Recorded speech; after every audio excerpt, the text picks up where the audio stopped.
Hey everybody, so today I'm going to be doing something I've never done before, and that is give my first thoughts and impressions on a movie.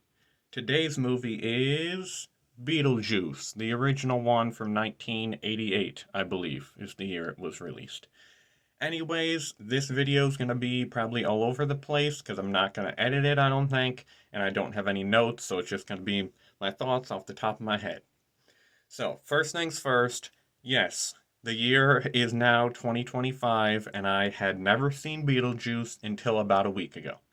My whole life, everybody always gives me shit because I'm a giant horror fan. It's like, oh my gosh, you haven't seen Beetlejuice? What, are you serious? And it's not like I purposely avoided it, it's just something that I never got around to watching. And then the hype built up after all the years of not watching, and so I didn't watch it longer. And then last year, Beetlejuice came out, and I love Jenna Ortega, so I was like, oh man, I really want to watch that. But it was around Halloween time, I was watching a bunch of other stuff, so I just didn't get around to it. But this year, I made a point to finally watch it. So last week, my mom, my little sister, and I finally watched Beetlejuice together. They had seen it before. My mom wasn't a fan. My sister saw it when she was way too young. Didn't remember very much of it. But, anyways, we watched it. And afterwards, they were like, "What'd you think? What'd you think?" And I couldn't really give a definitive answer. It was not what I expected at all.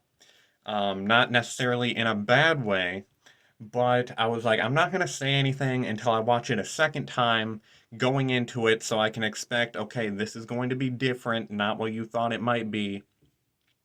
Keep that in mind. So I just went into it with an open mind, no preconceived notions, gave it another try, and now I'm here to give my thoughts on it. So, first things first, I definitely enjoyed it more the second time around.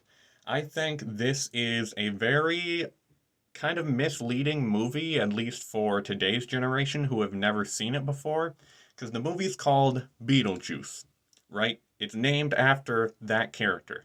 You look at the poster, he's the center character. We all know Beetlejuice, we all know Lydia Deetz. They are not the main characters in the movie, if you don't know. The two main characters is Alec Baldwin, and I'm blanking on his wife's name in the film. But that was like the thing the first time we were watching. I was like, what? Who are these people? I've never seen them. I've never heard of them. You see people cosplaying as Beetlejuice. You see people cosplay as Lydia Deetz. I've never seen anyone cosplay these characters. I've never heard of these characters. But they're the two main characters. So if you're going into this movie never seen it before, don't expect to see a lot of Beetlejuice because I actually checked, and when we see him like up close for the first time and interacting with other characters, it's 47 minutes into the movie. And that blew my mind. I'm like, bro, this movie's called Beetlejuice. And the first time we see him, where like he's on screen a lot and interacting with other characters, 47 minutes into the movie, and this is an hour and a half long movie. So that was like shocking to me because I expected the whole movie to be Beetlejuice and Lydia, which apparently there's an animated series and they are the two main characters. So um, check that out, I guess, if you want more Beetlejuice content. Anyways, okay, where was I? Michael Keaton as Beetlejuice is awesome, but I gotta say, he reminded me so much of Chop Top from the Texas Chainsaw Massacre 2. Like, he looks visually pretty similar to Chop Top, but also his personality, his voice, everything just, I kept being like, bro, which came out first, Texas Chainsaw Massacre 2 or Beetlejuice? And I checked, and it was Texas Chainsaw Massacre Part 2. So I don't know if Tim Burton watched that movie and was like, hey, I like Chop Top. Maybe I'll take some inspiration for my own character. He was hilarious. Beetlejuice is hilarious. But man, oh man, I am surprised this movie doesn't get more, like, people aren't trying to cancel this movie. I'm surprised people don't hate on this movie because Beetlejuice is a straight up, like, creep and terrible person. Not creep in, like, a spooky way. Creep, like, He's always trying to grab every female character. He's always trying to kiss every female character. He's trying to look under girls' skirts. I'm like, how did this movie get a sequel last year? With today's culture, how people are, the whole like woke people. I'm like, how did this movie get a sequel? How do people even get to express their love for the original without someone being like, how dare you like Beetlejuice when he's looking up girls' dresses? Because my older sister, she is a huge Tim Burton fan. And my whole life, she'd been like, I don't like Beetlejuice because he's a creep. Lydia Dietz is a teenager and he's hitting on her. So I've always been like, oh man, is this movie gonna be really weird and in a bad way? And I really don't know what to say. Because I don't want to get canceled. I'm not trying to say like, oh, it's okay to feel up women and make them feel uncomfortable. Not at all. That is not okay. But it came out in a different time, and I'm not saying like, oh, it was okay to do that back then, but it was okay to make jokes like that back then. So I don't know. I know it made my mom and little sister uncomfortable. Sorry, I can't talk. I know it made my mom and little sister uncomfortable with those parts. Um, but I'm not gonna be like, fuck this whole character and fuck this whole movie because they made some really inappropriate jokes. Um, he also reminded me of Chucky a little bit. He was like a mixture of Chucky and Chop Top. But yeah, he doesn't show up for the most part till like 47 minutes into the movie. And he is hilarious. I think he's super crude and inappropriate, gross. I love his design though. I love the striped suit and the green hair and everything. I thought he was super funny. Apparently, Michael Keaton said he would just like do whatever he wanted to on set and like look around and make sure everyone was okay with it. And that's pretty cool. I know Robert Downey Jr. did that in one of his earlier movies, Home for the Holidays, and you just can't get stuff like that if you plan it. Like that kind of humor, that spontaneous energy. You just can't plan for it, and it's really magical when you capture something like that. So shout out to Michael Keaton. He's awesome. Beetlejuice is the name of the movie, but I'm so confused because you see his grave. It says Beetlejuice. There's a flyer with his name on it. It says Beetlejuice. Several people say Beetlejuice. And I was like, wait, this movie is called Beetlejuice. Why are they saying Beetlejuice? And there is no explanation. It's just when the one of the main characters finally summons Beetlejuice, they say Beetlejuice instead of Beetlegeist, so I have no idea. I tried Googling it, couldn't find anything. I don't know if like the actress messed up and said Beetlejuice and they were like, let's just roll with it. We're not gonna go back and film all the scenes again where we said Beetlegeist, so fuck it, call him Beetlejuice. I really don't know. I was confused by that.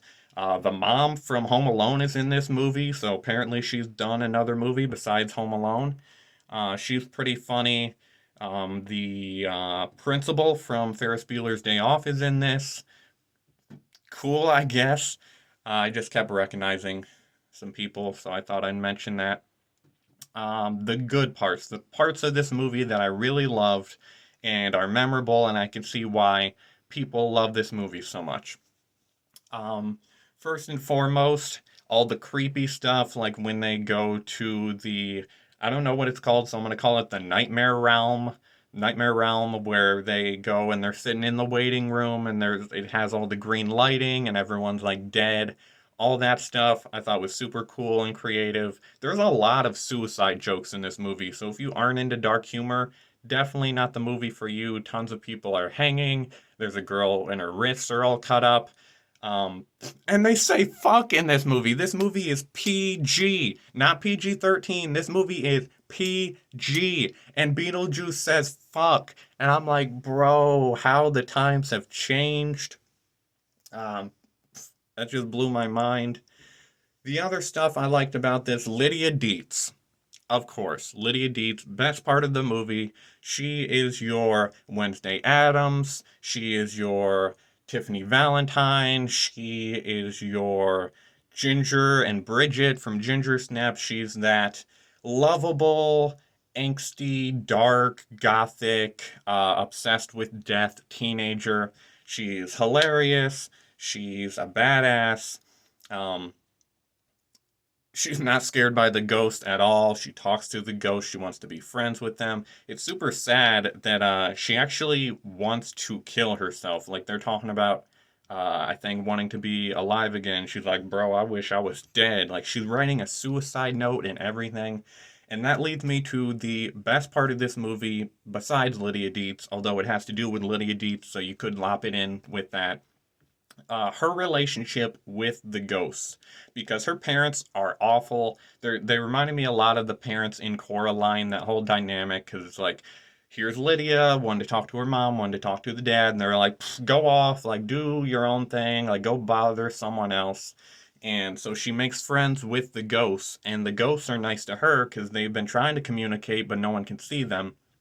And they honestly have like a really cute relationship. Like the ghosts are pretty much the parents she always wanted, right? Like the ghost girl is like, I don't want to, I don't want to summon Beetlejuice because that poor girl, I don't want to get her involved with this. And spoilers, the ending is like the best part of the movie, where Lydia Deetz comes home and they're like, how'd you do on that test? I know we helped you study all week long. I'm like, this is so wholesome and cute. She finally got like the relationship with her parents that she always wanted and never could have. And oh man, I totally forgot.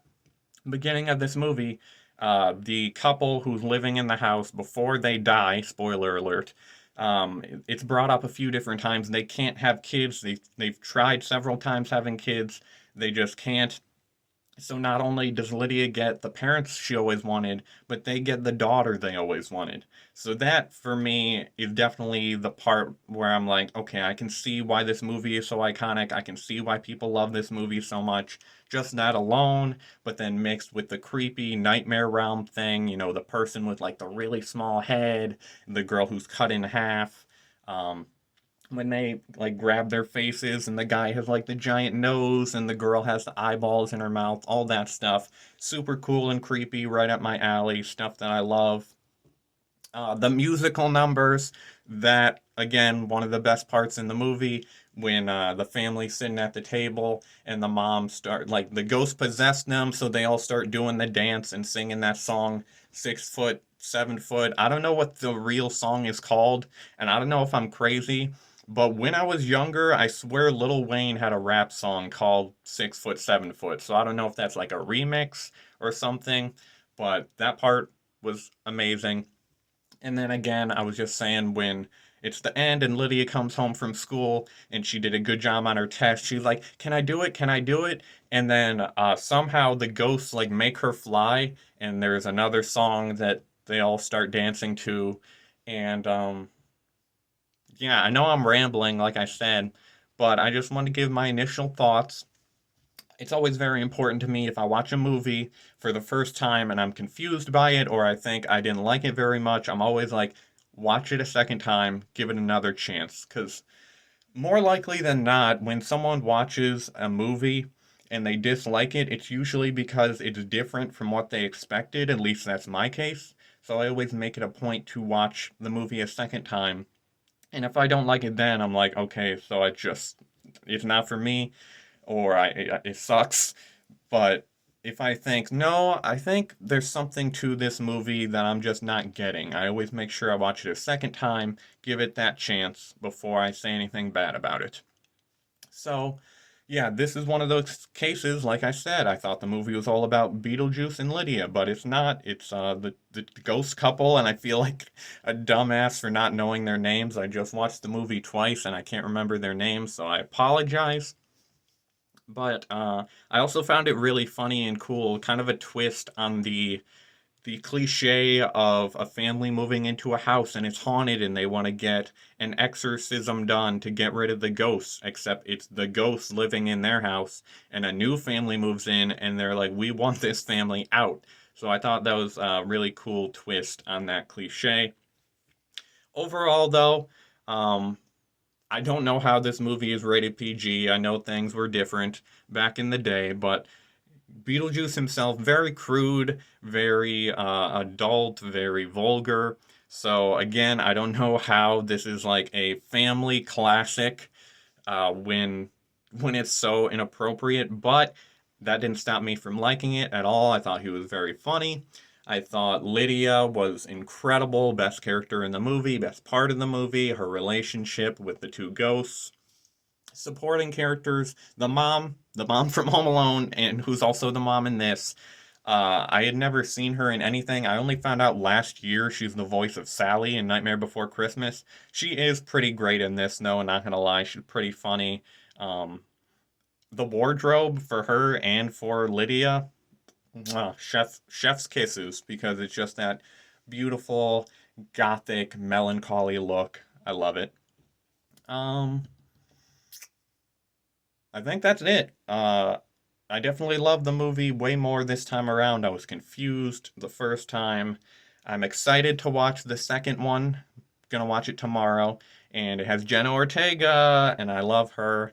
And it totally makes sense that she's Lydia Deetz' daughter, especially if you watch Jenna Ortega's any of her movies or shows, especially with her playing Wednesday Addams. And I just said Lydia Deetz is basically Wednesday. So that's perfect casting. Um, so if you've seen this movie and you're not a big fan of it, I recommend you give it a second chance. If you're not into crude humor, you won't like it. Um, but yeah, overall, it is just a spooky, fun, nostalgic, spooky movie. That's all I got. Michael Keaton is not in it for very long. He doesn't show up until 47 minutes. But Lydia Deetz and the ghost couple and the mom from Home Alone, they make this movie worth watching. So I've rambled now for 17 minutes, so I doubt anyone will watch this video. But I just had to get my thoughts out there while they're still fresh in my head. I enjoyed the movie quite a bit. It's dark, it's edgy, but it's also wholesome and cute, and the family aspect really made it all worthwhile for me. Lydia and the ghost couple. The musical numbers, just amazing. It's sad at parts, it's happy at parts, it's funny at parts, it's scary at parts. Perfect movie for spooky season. Today is September 20th, I think, and I'm about to go watch Paranormal Activity 2. And tomorrow I'm watching Beetlejuice 2, also known as Beetlejuice. I just said his name multiple times. Oh no, I summoned him. Anyways, if you made it this far, thank you for watching. I'm Ghost Boy, and I make spooky videos every once in a while. No specific upload date, but check out my previous video, Top 10 Best Halloween Horror Movies Volume 8. And until next time, Beetlejuice.